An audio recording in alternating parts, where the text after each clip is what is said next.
Egunon a todas y a todos.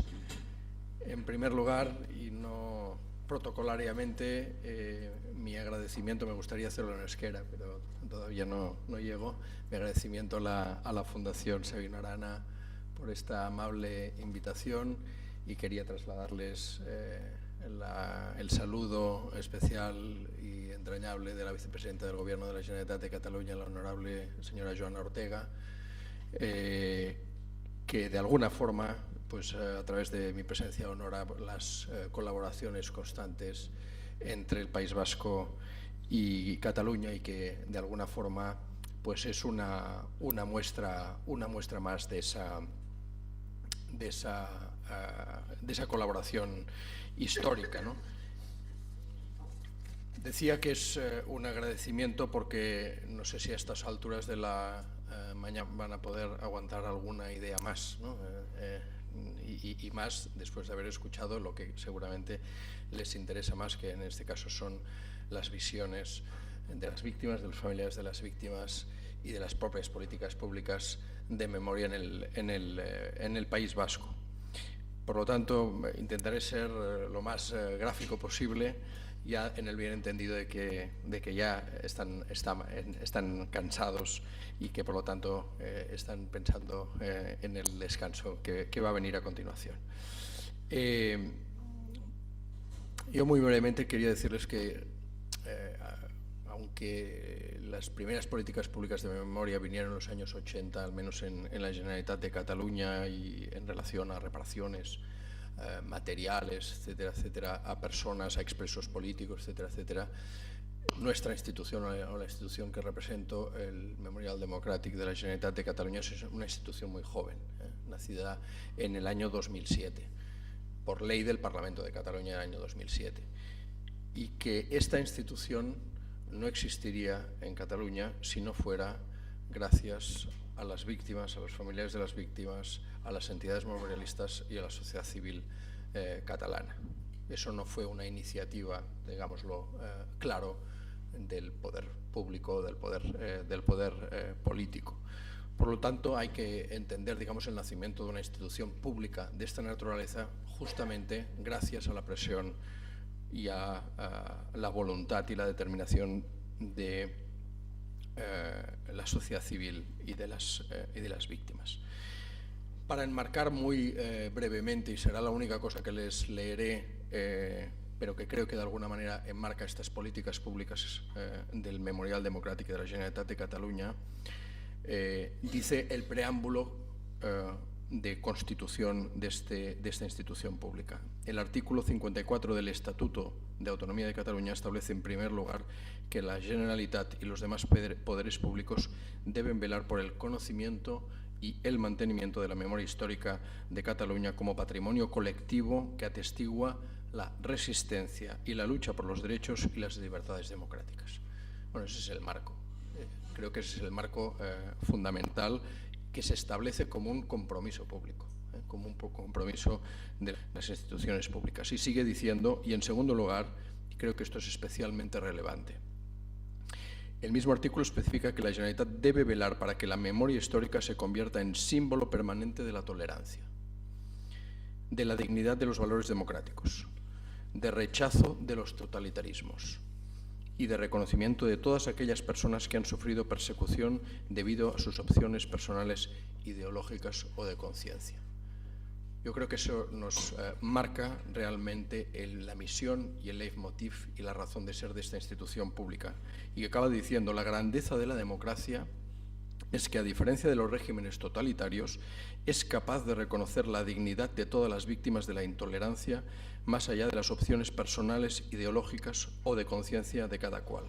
Es necesario un reconocimiento de todas las víctimas de la violencia política. Pues a partir de este marco, digámoslo también claro, yo creo que enlaza un poco con todo lo que se ha dicho esta mañana, que ha sido realmente muy relevante. Estamos ante un deber o una misión pública, política, de gran envergadura y de gran complejidad.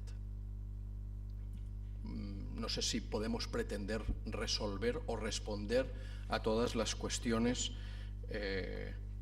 que de alguna manera se plantean, porque hay muchas preguntas que se plantean también desde el poder político en relación a memoria, muchas preguntas, y yo creo que la misión también pública y política debe ser plantear esas preguntas. Algunas tienen respuesta, otras las estamos buscando, y las estamos buscando entre todos.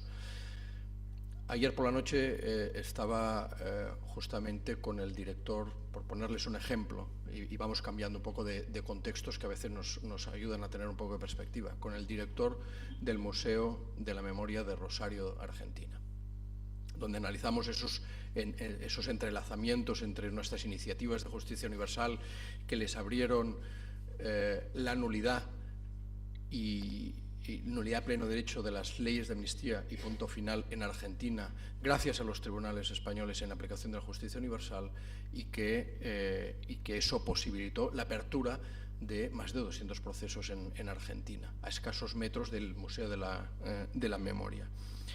Pero le decía al director del museo, en nuestro caso tenemos una complejidad a añadir a la vuestra. Vosotros tenéis como misión la memoria sobre la dictadura, en este caso la dictadura en Argentina, del 76 al 83. Pero es que nosotros debemos añadir una complejidad que de hecho pone de manifiesto, yo creo que certeramente, el relator especial de Naciones Unidas para la Verdad, la Justicia, la Reparación y las Garantías de No Repetición. Y dice, y yo creo que lo hemos repetido, y él yo creo que recoge esa preocupación, que no solo debemos afrontar con preguntas y respuestas el régimen dictatorial del general Franco, sino que también el post-conflicto violento de una guerra civil. Y la combinación de esas dos cosas añade, si cabe, más complejidad. Y enlazando con lo que decía Emilio en relación a la exposición en el Parlamento Europeo, pues es evidente que la memoria en general, pero también desde las instituciones públicas como misión pública, no puede ser simplemente un relato repetitivo. Por fuerza y por naturaleza es y debe ser controversia, es y debe ser conflicto en sentido neutro, no conflicto negativo, sino conflicto en sentido neutro. Y la memoria no es neutra, y no lo puede ser, no lo es. Se predica de la historia, también tengo mis dudas de que la historia sea neutra, pero lo que es seguro que es la memoria no es neutra, y que no pudiéndolo ser, además, de alguna forma busca de alguna manera plantear cuestiones que podemos decir que son subversivas, es decir, que están por debajo de la versión oficial de los hechos. Y vamos a intentar poner algunos ejemplos. Alguna reflexión que a lo mejor a estas horas de la mañana nos parecen muy abstractas y muy etéreas, pero que yo creo que son importantes a la hora de preguntarnos cosas, ¿no? Memorias como farmacón, ponía. Podríamos estar una mañana solo discutiendo sobre eso. Utilizaba ese término griego porque, como saben, las lenguas antiguas muchas veces manifiestan esa dualidad de conceptos, y en ese caso la aplicación o cómo gestionamos públicamente la memoria se convierte en farmacón. Y farmacón, en sus acepciones originales, saben que quiere decir a la vez remedio y veneno. ¿Y de qué depende de que se convierta en remedio o en veneno? En básicamente el momento en aplicar ese farmacón y la medida en que se administra. Es evidente que ningún farmacón se realizó durante el periodo de la dictadura, y tenemos muchas dificultades para hacerlo todavía en democracia. Y otro término, lo digo porque ha salido repetidamente esta mañana, y se utiliza el término verdad. Yo prefiero hablar también de verdades en todo caso, ¿no? Pero también me remito a ese término griego, aletheia, que creo que se corresponde más a lo que buscamos dentro de la misión pública de la memoria, que es el término latino verdad. De alguna manera nos hace pensar en la correspondencia entre la realidad exterior y mi convencimiento interior, que todavía es más complejo si es colectivo. En cambio, aletheia tiene que ver con revelar, desvelar aquello que es oculto. o podemos decir, en relación a lo que ha sucedido en este país, ocultado o deliberadamente ocultado. Y por lo tanto se convierte en misión pública justamente revelar, poner a la luz pública aquello que ha sido deliberadamente ocultado.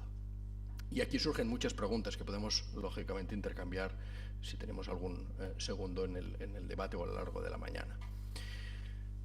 No me extendré aquí, pero simplemente señalar justamente que los ejes programáticos prioritarios del Memorial Democrático establece precisamente la pluralidad de memorias. Tenemos una complejidad que ahora abundaré un poquito más en gestionar eso como plural, y se hace en un contexto democrático. No es la memoria, sino seguramente tenemos que hablar de las memorias, y memorias plurales, y que todas esas deben tener cabida en un espacio democrático. De forma, volvemos a decir, sanamente conflictiva. Esclarecimiento de la verdad. El relator espacial nos ponía en el centro ese término, y yo me permitía añadirle esa acepción a partir del término griego. Y reparación moral y simbólica, de alguna forma es lo que nos compete. Hay otros organismos de la Generalitat de Cataluña que se encargan de otro tipo de reparaciones, como puede ser la reparación material. No nos corresponde en este caso, somos una entidad, para decirlo muy brevemente, que es autónoma del gobierno, es una entidad que depende orgánicamente, lógicamente, del gobierno, con presupuesto público de la Generalitat de Cataluña, pero que es autónoma del gobierno y que está compuesta de 3 órganos, entre ellos un órgano que es el órgano ejecutivo máximo del Memorial Democrático, y que está compuesto por miembros designados por cada uno de los grupos políticos del Parlamento de Cataluña. Vamos a ir rápidamente. Aquí vemos un espacio de memoria recuperado. En realidad estamos haciendo referencia a algunos ejes. Memoria silenciada, en este caso, yo creo que en eso conectamos con el País Vasco y con muchos otros lugares, digamos, del resto del Estado español, pero en Cataluña también existió, digamos, y sigue existiendo una parte importante de memoria silenciada. Y nos dedicamos, entre otras cosas, a conmemorar y homenajear. En este caso tenemos la fotografía de los republicanos españoles en el campo de Mauthausen el día de su elaboración, teniendo en cuenta que coincide con el 70 aniversario de la liberación de los campos. Estamos hablando de ciudadanos y ciudadanas catalanes y españoles que no solo sufrieron, digamos, el exilio, como saben, sino que sufrieron además la deportación a los campos. Y hablamos también, de forma central, de los valores de la democracia, porque todas esas personas dieron su vida, o dieron su integridad física, o dieron lo mejor de sí mismos y de sus familias, etcétera, etcétera, por alguna cosa, por algunas ideas. Y en todo caso, lo que está claro, al menos creo que es la responsabilidad pública de ponerlo en el centro, es que la democracia no vino ni automática ni gratuitamente, sino que fue con la lucha de muchas personas, y es a lo que me refería con la imagen subversiva, ¿no? Es decir, ir más allá del relato oficial que sería de la transición. Si nos hacemos preguntas de memoria y verdad, ya ha salido un poco aquí, ¿no? Aquí tenemos, pues, un mapa de los centros de reclutamiento y campos de concentración en el Estado español, Cataluña, el País Vasco y en el resto del Estado español.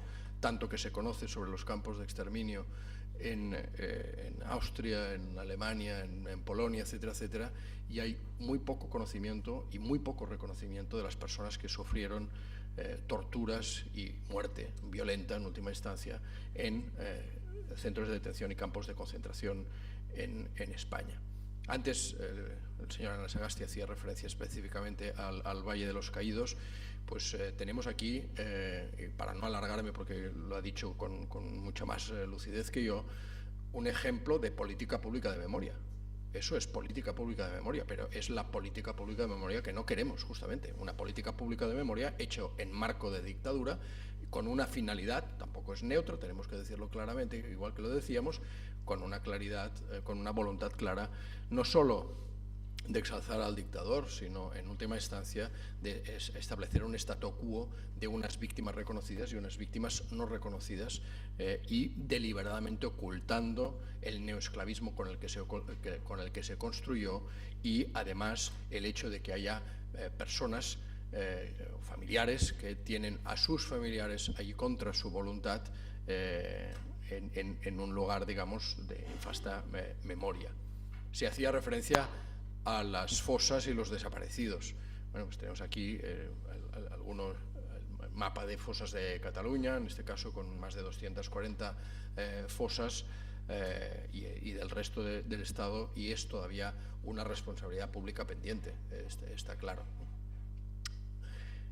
En cuanto a cuestiones de memoria, que parece que estemos hablando del pasado, el pasado nos está interpelando constantemente y nos da explicaciones y preguntas y cuestiones en el momento presente. En este caso, de forma clara, no solo los familiares de las víctimas, no solo las entidades memorialistas, sino como decía Mónica, el propio relator especial con el que nos reunimos el año pasado pone de manifiesto en su informe una cosa que parece de sentido común, pero que, para variar, pues es el menos común de los sentidos, ¿no? Viene a decir que si hay que aplicar una amnistía, hay que saber de qué se amnistía y hay que saber a quién se amnistía, y por lo tanto ese qué y ese quién debe investigarse, cosa que no se ha hecho en el Estado español, ¿no? Y que de alguna forma nos remite a esa actualidad, y no me voy a extender, de esa causa de justicia universal que se lleva ante los tribunales de Argentina. En este caso, por poner un ejemplo, en el mes de diciembre hicimos un acto público de apoyo institucional al más alto nivel en Cataluña, con más de 20 víctimas que están personadas en ese procedimiento, con la voluntad política, en este caso de la Generalitat de Cataluña y del Memorial Democrático, de estar al lado de las víctimas y de hacer todo lo posible para que esa investigación prospere y se lleve adelante. Igual que lo hacemos en relación a una investigación abierta que a lo mejor no es tan conocida aquí, pero que tiene conexiones claramente con el País Vasco y especialmente con Guernica. Una de las exposiciones itinerantes y actos de homenajes centrales que hemos hecho desde hace 3 años es justamente en el 75 aniversario de los bombardeos sistemáticos contra la población civil. Se conoce Guernica, se conoce Barcelona, se conocen algunos lugares, pero en Cataluña fueron más de 140 las poblaciones sistemáticamente bombardeadas por la aviación franquista alemana e italiana, más de 5.500 víctimas, y existe en este momento una causa en los tribunales de Barcelona que investiga ese bombardeo de Barcelona, con bloqueo en este caso por parte de las autoridades y de los tribunales italianos.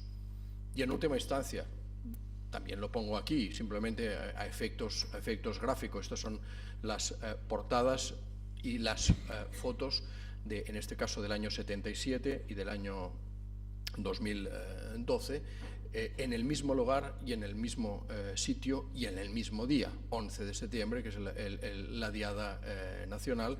En la izquierda pueden ver una sola voz, autonomía. En este caso, años después, y eso a lo mejor nos lleva a algunas preguntas, la voz no es autonomía, sino independencia. Las banderas siguen siendo catalanas, pero en un caso eran señeras y en otro con la estelada independentista, ¿no? Bueno, pues estamos hablando de derechos sociales, culturales y económicos de los pueblos, lo que se dice en Naciones Unidas, y algo a lo mejor no se ha hecho correctamente al final de la dictadura y en el inicio de la transición y con la Constitución y etcétera, etcétera, para que pues más de 1 millón y pico de personas simplemente pues en los diarios recojan eso como un hecho. Y ponemos de manifiesto en este caso, ahora iríamos hacia aquí también, ese es un proyecto central del Memorial Democrático, Cataluña en transición, en el que de alguna forma lo que hacemos es revisitar esos años de transición que fueron tan importantes, con sus diferencias de Cataluña respecto del resto del Estado. Tenemos la Asamblea de Cataluña, por ejemplo, constituida en el año 71, como primera plataforma unitaria antifranquista de todos los grupos políticos en la clandestinidad, pero no solo eso, sino el movimiento obrero, el movimiento estudiantil, el movimiento de mujeres, en fin, todo un conglomerado, las asociaciones de vecinos, las asociaciones de barrios, etcétera, etcétera. Eso es lo que de alguna forma intentamos de alguna manera poner en el espacio público, esa visión nuevamente subversiva, escapar del relato oficial de las élites políticas de la transición para añadirle, no sustituirlo, añadirle que probablemente la transición no se hubiera hecho de la manera que se hizo si no hubiera sido precisamente por la presión y el movimiento de todos esos movimientos políticos, muchos de ellos que sufrieron detención, tortura, etcétera, etcétera. No me extenderé aquí, simplemente van a poner de manifiesto que la memoria forma parte de un sistema mucho más complejo del que conocemos como mecanismos no judiciales de justicia transicional, en el que hay muchas otras patas, por decirlo de alguna manera, en las que estamos trabajando. Y en este caso, pues al menos poner también de manifiesto que desde el Memorial Democrático estamos trabajando en el espacio público, en estos espacios de memoria, y facilita y fomenta y difunde una red de espacios de memoria en toda Cataluña, con más de 70 espacios de memoria que han sido resignificados, que han sido interpretados específicamente, con unas señalizaciones específicas y donde de alguna forma se aprovecha para hacer actos de homenaje y de significación, y que cada uno de esos espacios tiene que ver con alguno de los hechos que forman parte de la misión del Memorial Democrático, en este caso, pues, desde la Segunda República, la proclamación de la Segunda República, la Guerra Civil, la represión franquista, el exilio, la deportación a los campos, la vulneración sistemática de derechos humanos durante la dictadura y la lucha por las libertades y los derechos en el ámbito de la transición. Y aquí tenemos algunas muestras de esas señalizaciones, de esas significaciones, en el que muchas veces esa dignificación de los espacios viene simplemente, no acompañada simplemente con la dignificación propia del espacio, sino con la aportación de datos identificados, bien señalados, con fichas de cada una de las personas que se tiene constancia que existen en esas fosas comunes, y ahí con una gran pluralidad de víctimas, tal como hacíamos referencia al inicio. En este caso, otro espacio de memoria significativo, lo digo en este caso también por las conexiones que tiene con el País Vasco, el Museo Memorial del Exilio. Como saben, el presidente Aguirre y el presidente Companys, a escasos kilómetros de donde se encuentra este espacio de memoria, quedaron una mañana muy pronto por la mañana con el presidente del gobierno español para pasar juntos la frontera, y ambos presidentes de Cataluña y del País Vasco se encontraron que el presidente español ya había pasado, y pasaron de la mano los dos presidentes catalán y vasco, y les unió, digamos, ese camino de exilio. Otros espacios, en este caso específicamente relacionados con la batalla del Ebro, con un espacio museístico hecho al efecto. Y en eso, en el espacio público, tiene una importancia fundamental pues las actividades pedagógicas que realizamos con los jóvenes y con los estudiantes. Y digo porque no es sino que de alguna manera lo que intentamos hacer es coorganizar, co-liderar y coactuar esos actos públicos. Y para poner un ejemplo, la semana pasada, pues con 350 jóvenes de bachillerato, ellos mismos organizaron todo el acto, organizaron toda una serie de informaciones, de documentaciones, de actividades teatrales relacionados con los temas de memoria.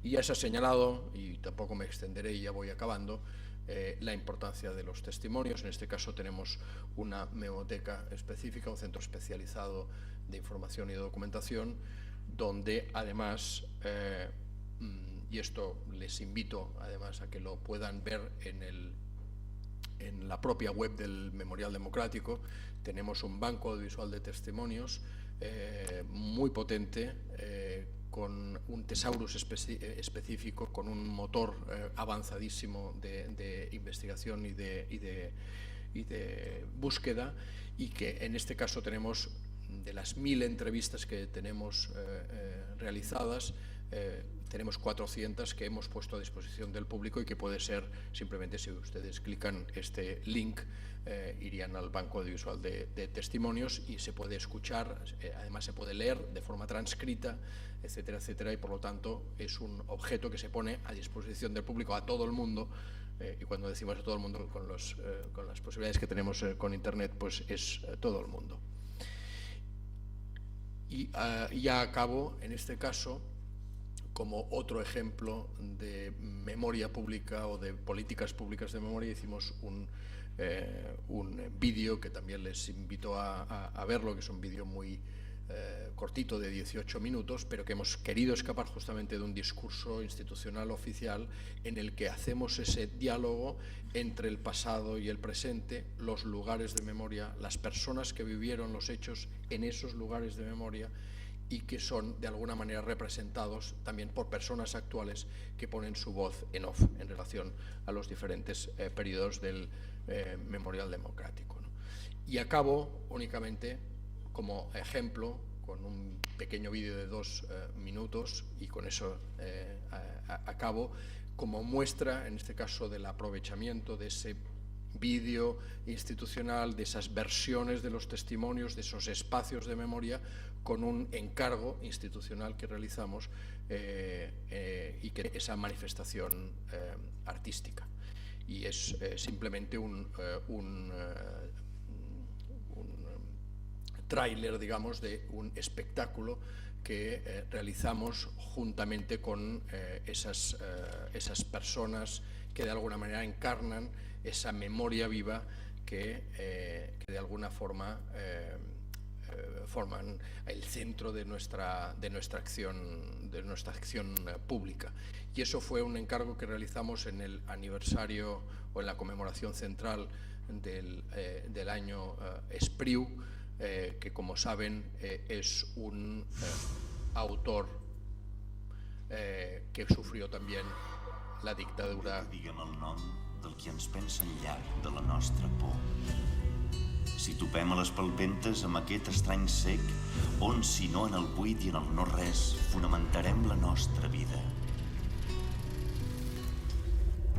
Provarem d'alçar en la sorra el palau perillós dels nostres somnis i aprendrem aquesta lliçó humil al llarg de tot el temps del cansament, que sols així som lliures de combatre per l'última victòria damunt l'esglai. Uns trets a l'aire com a fi de treva i la guerra segueix el seu curs.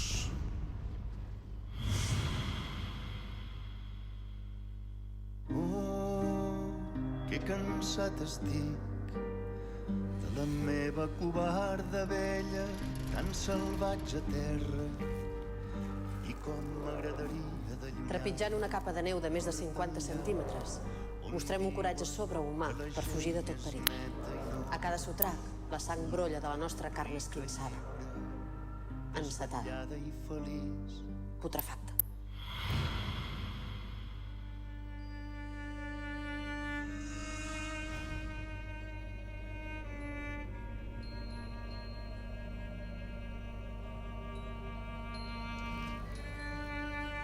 Som en un camp de concentració que han fet a la platja d'Argelers. Les persones grans i els ferits tenen problemes de salut. N'hi ha que decideixen llançar-se al mar, suïcidar-se. He vist dones mortes i dones destinades al crematori. I els seus fills agafats a les faldilles amb el capcot. I el fum dels crematoris. I les cendres. Aquesta mort que afrontaré plàcidament i serenament dignifica. Moriré estimant-te i el darrer pensament serà per tu i els meus fills amb l'amor a Catalunya. Devesa, el teu espòs, Lluís. La nova és escueta, condemnat a mort. Han portat a terme una venjança irracional. Tot el que possiblement podria dir-te va dins d'aquestes línies. T'estima? Salvador Puig Antic. Salut i anarquia.